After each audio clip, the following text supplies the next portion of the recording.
एक entertaining film में क्या चाहिए होता है? एक्शन, ड्रामा, इमोशन, कहानी और अच्छे एक्टर। भोला में वो सब कुछ है जो कि एक मास फिल्म में चाहिए होता है और इसकी यही खूबी इसकी सारी खामी की भरपाई कर देता है। तो दोस्तों, आज हम एक्सप्लेन करने वाले हैं भोला मूवी को। तो वीडियो को शुरू करते हैं और अगर वीडियो अच्छा लगे तो वीडियो को लाइक जरूर कीजिएगा और इसी तरह के वीडियोस पाने के लिए आप हमारे चैनल को सब्सक्राइब भी कीजिएगा ताकि आपको इसी तरह के लेटेस्ट और फ्रेश कंटेंट मिलते रहे। तो फिल्म की कहानी शुरू होती है धमाकेदार एक्शन से, जहां एसीपी डायना कोकीन से लदे ट्रक का पीछा कर रही है। अपनी जाबाजी का परिचय देते हुए गोली खाने के बावजूद वह 1000 करोड़ का कोकीन जब्त कर लेती है और जो 7 लोग कोकीन से लदे इस ट्रक को लेकर जा रहे थे, डायना उन्हें भी गिरफ्तार कर लेती है। और पुलिस के लिए एक बहुत बड़ा अचीवमेंट था क्योंकि आज से पहले इतना ज्यादा कोकीन किसी ने भी नहीं जब्त किया था। और जब्त किए गए कोकीन को डायना लालगंज पुलिस थाने के खुफिया बंकर में छिपा देती है और उस बंकर के बारे में बहुत ही कम लोगों को मालूम है क्योंकि ये ब्रिटिश का जमाने का जेल है। और जिन 7 लोगों को डायना ने गिरफ्तार किए हैं उन्हें भी वो लालगंज पुलिस थाने में ही बंद करवा देती है। अब अगले सीन में लखनऊ के जेल का सीन दिखाया जाता है जहाँ पर की एक कैदी रिहा हो रहा था और उस कैदी का नाम है भोला।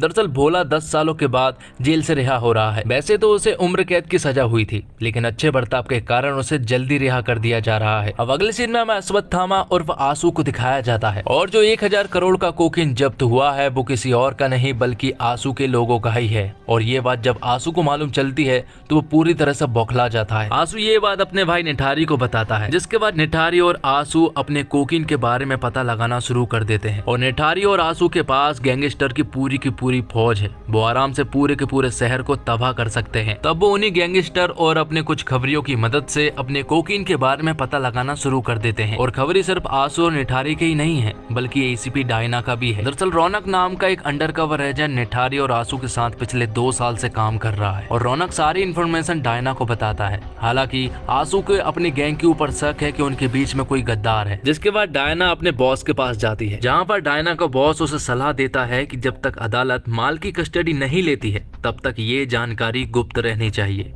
लेकिन वे दोनों इस बात से अनजान थे कि उन्हीं की फोर्स में मौजूद भेड़िया सारी जानकारी नशीले माल की तस्करी करने वाले माफिया गिरोह आंसू और निठारी को दे रहा है। उस पुलिस फोर्स के गद्दार को पुलिस फोर्स के बारे में सारी जानकारियां हैं और वो आंसू को ये सारी जानकारियां दे देता है और वो उससे डील करता है कि 1000 करोड़ के कोकीन के बदले में वो उसे 50 करोड़ रुपए देगा और जिन ऑफिसरों ने कोकीन से लदे ट्रक को जब्त किया है वो उन्हें भी उनके हवाले करेगा। अब अगले सीन में लालगंज पुलिस थाना दिखाया जाता है जहाँ पर 55 साल का अंगद यादव नाम का एक पुलिस कांस्टेबल आता है। दरअसल अंगद यादव का ट्रांसफर हो चुका है और उसका ट्रांसफर लालगंज पुलिस थाने में ही हुआ है और आज उसकी ज्वाइनिंग है। और लालगंज पुलिस थाने में सिर्फ 4 कांस्टेबल थे और साथ ही यहाँ पर 4 स्टूडेंट भी थे जो कि रात को अपने दोस्त का जन्मदिन सेलिब्रेट कर रहे थे, वो भी लाउड स्पीकर के साथ। तो उन्हें अरेस्ट कर लिया जाता है। जिसके बाद लखनऊ के अनाथ आश्रम में हमें ज्योति नाम की एक छोटी सी लड़की को दिखाया जाता है। दरअसल आज उससे कहा गया है कि कल सुबह उससे कोई मिलने के लिए आएगा जो कि उसका एकदम खास है। लेकिन ज्योति का इस दुनिया में कोई भी नहीं है तो वो सोचती है कि आखिर उससे कौन मिलने के लिए आएगा। अब अगले सीन में हम देखते हैं कि डायना के बॉस का आज आखिरी दिन था।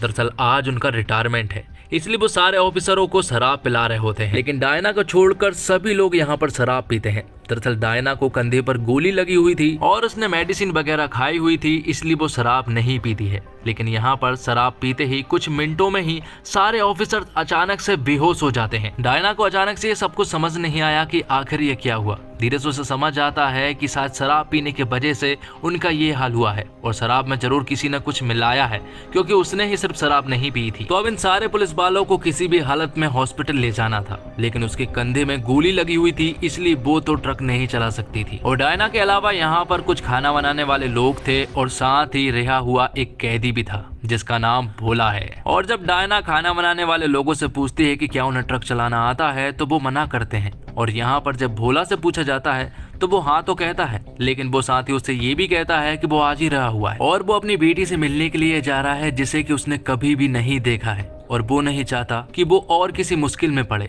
जिस पर कि डायना उससे कहती है कि तुम्हारी इस छोटी सी मुश्किल की वजह से 40 घर के बच्चे अनाथ हो सकते हैं और इन सारे ऑफिसर्स को 5 घंटे के अंदर हॉस्पिटल नहीं ले जा सके तो ये 40 के 40 ऑफिसर मारे जाएंगे। डायना की ये सारी बातें सुनने के बाद भोला डायना की बात मान जाता है, जिसके बाद सारे 40 ऑफिसरों को ट्रक के अंदर डाल दिया जाता है और खाना बनाने वाला करची नाम का आदमी उनकी मदद भी करता है। साथ ही वो सारे रूट जानता था, इसलिए उसे भी वो लोग अपने साथ ले जाने लगते हैं। यहाँ दूसरी तरफ आंसू प्लान बना रहा होता है कि वो 40 ऑफिसरों को किसी भी हालत में मारना है, क्योंकि आंसू की ही ये सारी प्लानिंग थी और उनकी शराब में उसी ने ही नशीले पदार्थ मिलवाए थे, जो कि हमारे देश में पूरी तरह से बैन है। ये बात जब रौनक को मालूम चलती है तो वो तुरंत ही डायना मैडम के पास कॉल लगाता है और ये सारी बातें बताता है। रौनक डायना मैडम को बताता है कि जब आप लोग हॉस्पिटल जाएंगे तो आप हाईवे से नहीं जाइएगा, क्योंकि आंसू आपके ऊपर अटैक करवाने वाला है। लेकिन उसी ट्रक के अंदर 40 ऑफिसरों में एक ऑफिसर ऐसा भी था जिसने की शराब नहीं पी थी, जो कि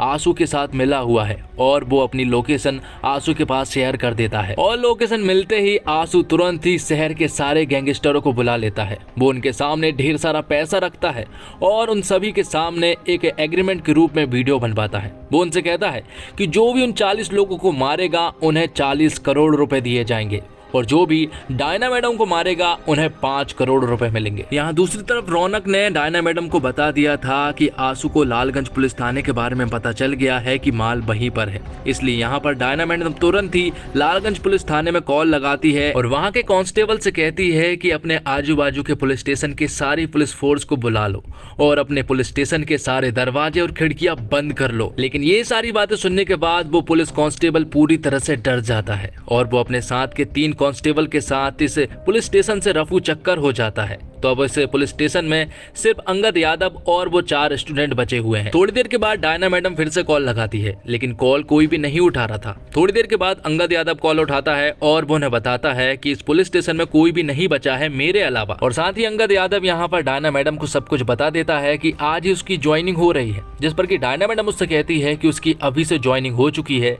और वो उस पुलिस स्टेशन का इंचार्ज है। तो मैं तुरंत ही अभी के अभी सारे दरवाजे और खिड़कियां बंद करने हैं। यहाँ लखनऊ के अनाथ आश्रम में ज्योति को किसी तरह से अपने पिता का नंबर मिल जाता है, लेकिन उसे मालूम नहीं था कि ये आदमी कौन है। बस उसे मालूम था कि ये आदमी उसे मिलने के लिए आ रहा है और ये उसका नंबर है, इसलिए वो कॉल लगाती है और यहाँ पर भोला उससे बात करता है। लेकिन भोला जब उससे बात कर ही रहा होता है कि तभी अचानक से कुछ बाइकर्स यहाँ पर आते हैं और वो लोग भोला के ट्रक पर हमला कर देते हैं और उसके पूरे ट्रक को आग लगा देते हैं। यहाँ पर वो कई सारे बाइकर्स थे जो कि उसके ट्रक का पीछा भी कर रहे थे, लेकिन तभी बहादुरी के साथ भोला बाहर आता है और उन बाइकर्स का सामना करता है। वो एक एक करके उन सारे बाइकर्स को मजा चखाना शुरू करता है और सभी को मार गिराता है, जिसके बाद वो लोग फिर से अपने सफर के लिए आगे बढ़ने लगते हैं। थोड़े आगे बढ़ने के बाद कुछ चैन से बंधे कुछ ट्रैक्टर्स उनके सामने आ जाते हैं और वो भोला के ट्रक को रोक लेते हैं। जैसे उसका ट्रक रुकता है तो भोला के ट्रक के पीछे एक नहीं बल्कि 2 गैंग आमने सामने हो जाती है। दोनों गैंग चाह रही है कि वो 40 लोग हमें मिले और डायना मैडम भी। तब दोनों गैंग समझौता करती है कि वो लोग 20-20 लोगों को मारेंगे और सारा पैसा आपस में बांट लेंगे। लेकिन यहाँ पर थोड़े आगे बढ़ने के बाद उनका सामना होता है भोला से और भोला उन्हें ऐसा मजा चखाता है कि वो लोग देखते रह जाते हैं, क्योंकि भोला उन्हें सिर्फ मार नहीं रहा था बल्कि भोला उन्हें जान से मार रहा था। और डायना मैडम भी भोला का साथ दे रही थी। जो भी ट्रक पर चढ़ने की कोशिश करता डायना मैडम उन्हें गोली मार देती। और यहाँ पर आंसू को मालूम चल गया था कि लालगंज पुलिस थाने में उनका माल है, इसलिए वो सारे गैंगस्टर को लेकर लालगंज पुलिस थाने में पहुंच जाते हैं, जहां पर कि वो चिल्ला कर कहते हैं कि उनके पास सिर्फ 5 मिनट है और अगर 5 मिनट के अंदर वो लोग बाहर नहीं आए तो वो इस पूरे के पूरे जेल को जला देंगे। तो जेल के बाहर जो भी हो रहा था अंगद यादव ये सारी बातें डायना मैडम को बताता है। डायना मैडम यहाँ पर उनसे कहती है कि जेल में ही उनके 7 लोग बंद हैं, उनसे मेरी बात कराओ। और जब यहाँ पर डायना मैडम की बात उनसे कराई जाती है तो डायना मैडम उनसे कहती है कि उनका माल उनके पास नहीं है। वो लोग आंसू से कहते हैं कि हम तुम्हारे 7 लोगों को छोड़ रहे हैं। आंसू तो यहाँ पर अपने माल के लिए आया था, लेकिन जब उसे मालूम चला कि उन 7 लोगों में उसका बड़ा भाई भी है तो वो इस डील के लिए तुरंत ही मान जाता है। तब ये लोग लॉकअप का गेट और पुलिस स्टेशन का गेट दोनों ही खोलने लगते हैं। लेकिन आगे इन्हें थोड़ी देर के बाद मालूम चलता है कि उन 7 लोगों में से एक आदमी दरअसल में आंसू का भाई है, जो कि एक बहुत बड़ा गैंगस्टर है और अगर वो बाहर आ गया तो वो इन सभी लोगों को मार देगा। इसलिए डायना मैडम तुरंत ही गेट बंद करने को कहती है और ये लोग ऐसा ही करते हैं। तब ये लोग जल्दी से लॉकअप का गेट और पुलिस स्टेशन का गेट बंद कर देते हैं। तब आंसू का भाई लॉकअप की खिड़की से बाहर चिल्लाने लगता है कि उनका पूरा का पूरा माल इसी जेल में है। लेकिन यहाँ पर आंसू ठीक से नहीं सुन पा रहा था, इसलिए वो खिड़की के पास आता है और यहाँ पर अंगद यादव भी कुछ नहीं कर पा रहा था, वो उसे बोलते हुए नहीं रोक पा रहा था। तब यहाँ के स्टूडेंट के दिमाग में एक आइडिया आता है और जो लाउड स्पीकर पुलिस वालों ने जब्त किए थे वो आंसू के भाई की लॉकअप के बाहर रख देता है और उन्हें जोर जोर से बजाने लगता है, जिससे कि आंसू के भाई की आवाज बाहर तक नहीं जाती है। और फिर थोड़ी देर के बाद आंसू किसी तरह से पेड़ के सहारे उस जेल के ऊपर चढ़ जाता है और किसी तरह से वो अंदर भी पहुंच जाता है, जहां पर वो अपने भाई से मिलता है। और यहाँ पर उसका भाई आंसू से कहता है कि हम इस पूरे के पूरे जेल को जला डालेंगे। आंसू भी यहाँ पर उनसे कहता है कि वो बस चाबी लेकर आ रहा है, जिसके बाद वो सभी को आजाद कर देगा। जिसके बाद वो उन सभी लोगों के पास जाता है और आंसू उनसे लड़ना शुरू कर देता है, लेकिन यहाँ पर वो सभी लोग किसी तरह से आंसू को बंदी बना लेते हैं। वो लोग उसके हाथ और पैर को बांध देते हैं और वहाँ भोला जंग जीत चुका था। वो लोग हॉस्पिटल तो नहीं पहुंच सकते थे क्योंकि उनके पास सिर्फ 1 घंटा ही बाकी था, इसलिए वो लोग एक महाकाल की मूर्ति के पास बैठे हुए थे और यहीं पर डॉक्टर और एम्बुलेंस आने वाली थी, क्योंकि 1 घंटे के अंदर उनका इलाज भी करना था। इसलिए वो लोग यहाँ पर बैठकर उनका इंतजार कर रहे थे। और यहीं पर भोला के साथ करची भी बैठा हुआ था और वो यहाँ पर भोला से उसकी पास्ट की स्टोरी पूछता है, जिस पर कि भोला उसे बताता है कि वो एक लड़की से बहुत प्यार करता था। भोला यहाँ पर करची को अपनी पूरी की पूरी लव स्टोरी सुनाता है और वो उससे कहता है कि एक आदमी के वजह से हम दोनों की जिंदगी बर्बाद हो गई। और जेल में उसे मालूम चला था कि उसकी जिंदगी तो चली गई, लेकिन उसने अपनी एक छोटी सी जिंदगी एक अनाथ आश्रम में छोड़ गई। और यहाँ लालगंज पुलिस थाने में चेतन अपनी एक दोस्त से बात कर रहा होता है, तभी अचानक से आंसू के लोग खिड़की से उसका गला दबाकर उसकी जान ले लेते हैं। और ये सब देखकर अंगद यादव का दिमाग पूरी तरह से खराब हो जाता है और वो यहाँ पर एक हथौड़े से आंसू की जान ले लेते हैं। यहाँ दूसरी तरफ एम्बुलेंस आ चुकी थी और वो सारे पुलिस वालों को यहाँ से ले जा लेती है, लेकिन थोड़ी ही देर के बाद यहाँ पर आंसू का भाई आ जाता है, वो भी ढेर सारे गैंगस्टरों के साथ। वो यहाँ पर आते ही भोला को बुरी तरह से मारना शुरू कर देते हैं, जिसके बाद वो यहाँ पर डायना मैडम को भी बुरी तरह से टॉर्चर कर रहे थे। थोड़ी देर के बाद यहाँ पर रौनक आ जाता है, क्योंकि डायना मैडम का कॉल नहीं लग रहा था और उसे मालूम चल गया था कि वो लोग मूर्ति के पास है। यहाँ पर वो आ जाता है और रौनक के बारे में यहाँ पर आंसू के भाई को मालूम चल गया था कि वो गद्दार है। तब आंसू का भाई रौनक को बेरहमी से मार देता है और जब ये लोग डायना मैडम को यहाँ से लेकर जा ही रहे होते हैं कि तभी भोला जाग जाता है और वो यहाँ पर सभी लोगों को चुन चुन के मारना शुरू कर देता है। यहीं पर एक त्रिशूल भी था, उस त्रिशूल की मदद से वो यहाँ पर सभी को मार डालता है। तो ये जंग जीतने के बाद भोला तुरंत ही लालगंज पुलिस थाने की तरफ निकल पड़ते हैं। यहाँ दूसरी तरफ जब यहाँ पर आंसू का भाई निठारी से मिला था तो आंसू ने उन्हें मोबाइल दे दिया था और उन्होंने सारे बड़े बड़े गैंगस्टरों के पास कॉल लगा दिया था और ये कहा था कि उन्हें एक जेल को उड़ाना है और सभी को लालगंज पुलिस थाने बुला लिया था। यहाँ भोला, डायना मैडम और करची लालगंज पुलिस थाने पहुंच चुके थे। डायना मैडम तुरंत ही उस बंकर में जाती है और उस खुफिया बंकर में वो 1000 करोड़ के कोकीन को जलाकर राख कर देती है। और यहाँ दूसरी तरफ भोला तुरंत ही अंगद यादव और स्टूडेंट के पास जाता है, उन्हें वो सही सलामत उस जेल से बाहर निकलवाता है और उस खुफिया बंकर में उसे एक मशीन गन भी मिलती है और उस मशीन गन को चलाना वो जब शुरू करता है तो यहाँ पर वो जेल के बाहर तबाही मचाना शुरू कर देता है और शहर के सैकड़ों गैंगस्टरों की लाशें बिछा देता है। भोला इन सभी को मारने के बाद सबसे पहले वो अपनी बेटी से मिलने के लिए जाता है। उसकी बेटी का नाम ज्योति है। ज्योति यहाँ पर जब अपने पिता को देखती है तो वो बहुत ज्यादा खुश हो जाती है, क्योंकि ज्योति ने आज से पहले अपने पिता को कभी भी नहीं देखा था। उसे तो मालूम भी नहीं था कि उसके पिता भी हैं। और फिल्म के लास्ट सीन में हमें एक बहुत बड़ी शिप को दिखाया जाता है जिसमें कि ढेर सारे विलन्स थे और यहीं पर हमें इनका बॉस दिखाया जाता है जिसका रोल प्ले किया है अभिषेक बच्चन ने।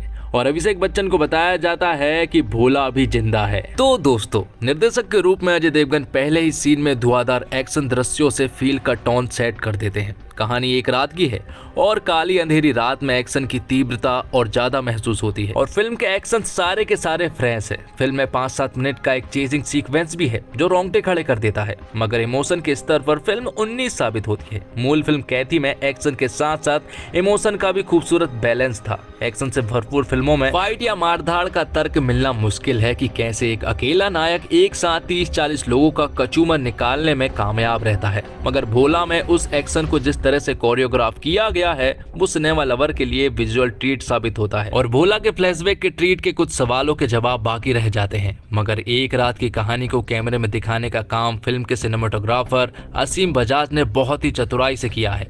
कैमरा एंगल्स में भी उन्होंने कई एक्सपेरिमेंट किए हैं। कई क्लोजअप शॉट्स और एक्शन सीक्वेंस को स्क्रीन पर दिखाना ट्रीट जैसा साबित होता है। और अजय देवगन की फिल्म भोला तमिल फिल्म कैथी का रीमेक है। ऐसे में फिल्म की कहानी कैथी से काफी मिलती जुलती है, लेकिन पैन इंडिया ऑडियंस की पसंद को दिमाग में रखते हुए मेकर्स ने इस फिल्म में मनोरंजन का तड़का लगाते हुए कई बदलाव किए हैं। अजय देवगन ने फिल्म में शामिल एक्शंस को बिल्कुल नए अंदाज में पर्दे पर पेश किया है। आजकल फिल्मों में हॉलीवुड या साउथ से प्रेरित एक्शन सीन्स देखने को मिलते हैं, लेकिन अजय देवगन के डायरेक्ट और डिजाइन किए हुए एक्शन सीन्स बिल्कुल ओरिजिनल लगते हैं। और अजय देवगन कमाल है, ऐसा नहीं है कि वो हर सीन में अपनी हीरोगिरी ही दिखाते हैं, जहां उन्हें अंडर प्ले करना होता है वो करते हैं, और यही उनकी खूबी है। अपनी बेटी से बात करते हुए जो इमोशन उनके चेहरे पर आते हैं वो आपकी आंखों में आंसू ले आते हैं। एक्शन सीन्स में वो इतने गजब के लगे हैं कि आप तालियां बजा उठेंगे। तब्बू इस फिल्म की जान है। पुलिस अफसर के किरदार में तब्बू इतनी फिट लगती है कि लगता ही नहीं कि ये एक्टर है, बल्कि पुलिस ऑफिसर ही लगती है, और फिल्म पहले ही सीन में आपको बांध लेती है। और फिल्म हीरो अजय देवगन से नहीं बल्कि तब्बू से शुरू होती है। शायद यही अजय देवगन की खासियत है कि उन्होंने हीरो होने के बावजूद हीरो वाली एंट्री हीरोइन को दी और हर सीन में जबरदस्ती की हीरोगिरी नहीं दिखाई। एक सीन है जहां अजय देवगन अपनी बेटी से फोन पर बात करते हैं और वो बात नहीं हो पाती। ये सीन आपको आंखें नम कर देती है। फिल्म में कई जगह सीटियां तालियां वाले मूवमेंट्स आते हैं और सेकंड हाफ में भी फिल्म अच्छी पेस से आगे बढ़ती है। गाने फिल्म की कहानी को आगे ले जाते हैं और बोर नहीं करते हैं। एक्शन जबरदस्त है, कई सीन आपको हैरान कर देते हैं।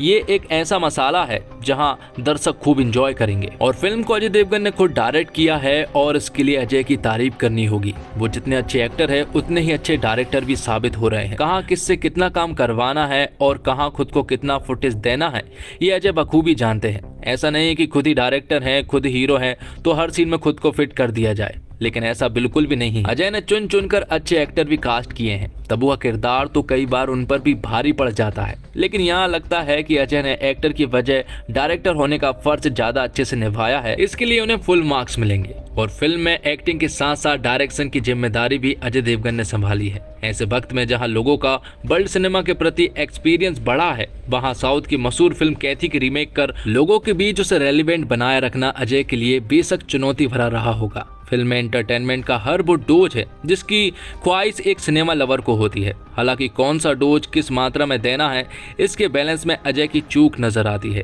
नतीजन फिल्म इमोशन से हटकर एक एक्शन ड्रामा तक सीमित होकर रह जाती है। फिल्म में एक्शन सीक्वेंस की अतिरिक्त से भी अतिरिक्त भरमार है। वहीं कैथी फिल्म की खासियत यह थी कि वो इमोशनली अपने दर्शकों को कनेक्ट करके रखती है। एक अकेले भोला का 100 से भी ज्यादा गुंडों से भिड़ना थोड़ा लॉजिक से परे लगता है, लेकिन तर्क यह भी है कि अगर यही काम साउथ की फिल्मों में हो तो सीटियों और तालियों बजने लगती हैं। वहीं हम बॉलीवुड फिल्मों को लेकर थोड़े ज्यादा क्रिटिक हो जाते हैं और अजय देवगन अपनी फिल्मों में कैमरा एंगल के साथ बहुत खेल करते हैं। यहाँ भी उन्होंने ऐसा ही किया है। आप सोचेंगे ऐसे भी कैमरा एंगल हो सकते हैं। सोचिए जिन्होंने एक जगह कैमरे को दाईं और टेढ़ा नहीं किया बल्कि पूरा 90 डिग्री फ्लिप ही कर दिया है। एक जगह ट्रक की स्टीयरिंग के नीचे कैमरा लगाना और ऑब्जेक्ट को फॉलो करवाना वाकई काबिले तारीफ है। और अजय देवगन ने सिर्फ एक्शन फ्रंट पर ही नहीं बल्कि नॉर्मल एक्टिंग में भी बढ़िया काम किया है। एक इमोशन सीन है, वहाँ उनका किरदार भोला अपनी बेटी से मिलने जा रहा होता है। उससे पहले उनके चेहरे पर झिझक रहती है, प्रेम भी है और नर्वसनेस भी। उनके पास वहाँ लाउड होने का ऑप्शन था, पर वो अंडरटोन रहकर ही कमाल दिखते हैं। तब्बू के लिए आईपीएस डायना का किरदार बहुत आसान रहा होगा, क्योंकि वो ठीक ऐसे ही किरदार दृश्यम और कुत्ते में भी निभा चुकी है। एक नंबर काम है। तो निष्कर्ष ये निकलता है कि भोला एक एक्शन फिल्म है और कैथी भी एक एक्शन फिल्म है, लेकिन भोला में आपको जबरदस्त एक्शन सीक्वेंस देखने को मिलते हैं। अच्छी बात ये है कि इन एक्शन सीन्स को कैथी के साथ कॉपी नहीं किया है, बल्कि एकदम फ्रेश एक्शन है। दिक्कत यह है कि कुछ समय बाद भोला एक्शन फिजिक्स के सिद्धांतों के विपरीत हो जाता है, तब फिल्म देख रही पब्लिक की हंसी छूट जाती है। लेकिन सबसे ज्यादा मजा तब आता है जब अजय देवगन दुश्मनों को चेज कर रहे होते हैं और लगातार 5 मिनट सिर्फ मारधाड़ उठापटक हवा में लाते चल रही होती है। इसके बाद जब अजय देवगन त्रिशूल उठाकर गुंडों से लड़ते हैं तो वो मूवमेंट रोंगटे खड़े कर देने वाला होता है। तो दोस्तों, फिल्म में भोला पार्ट 2 के आने की तरफ इशारा किया गया है। फिल्म के लास्ट में पब्लिक को इसका क्लू मिलता है, जिसे जानने के बाद लोगों में एक्साइटमेंट आ जाती है और इसी के साथ ये एक्सप्लेनेशन यहीं पर खत्म होता है। तो दोस्तों, उम्मीद करता हूँ आपको वीडियो पसंद आई होगी। वीडियो पसंद आई हो तो वीडियो को लाइक जरूर कीजिएगा और इसी तरह की वीडियोस पाने के लिए आप हमारे इस चैनल को सब्सक्राइब भी कीजिएगा, ताकि आपको इसी तरह के लेटेस्ट और फ्रेश कंटेंट मिलते रहे। धन्यवाद। जय हिंद, जय भारत, जय श्री राम।